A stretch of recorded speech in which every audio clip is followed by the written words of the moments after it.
జిల్లా పాలెం గ్రామంలో కురిసిన గాలివానకు ఆరుగాలం కష్టపడి పండించిన మొక్కజొన్న పంట చేతికొచ్చిన సమయంలో నేలపాలైందని ఏలేటి చిన్న రాజన్న అనే రైతు ఆవేదన వ్యక్తం చేశాడు. ఇక ఈ ప్రాంతంలో పెద్ద మొత్తంలో నష్టం జరిగిందని రైతులు వాపోయారు. చాలా మంది రైతులు మొక్కజొన్న పంట నేలపాలైందని ఆందోళన చేస్తున్నారు. ఒక్కొక్క రైతుకు 50,000 వరకు నష్టం జరిగిందని తమను ప్రభుత్వమే ఆదుకోవాలని రైతులు డిమాండ్ చేస్తున్నారు.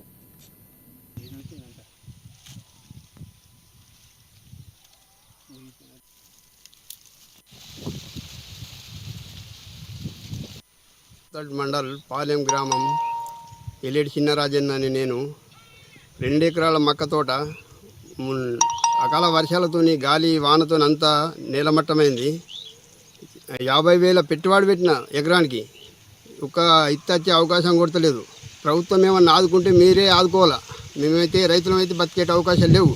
ఈ పంట నష్టపోయిన దానికి రుణమాఫీ రాలిస్తుగా నాకు మా కుటుంబంలో ఎవరికి రాలే రుణమాఫీ.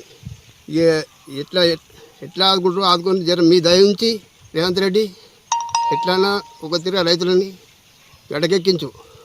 ఈ వర్షాలకు వానలకు అంతా మక్కతోటంతా నేలమట్టమైంది. మండల్ పాలెం గ్రామం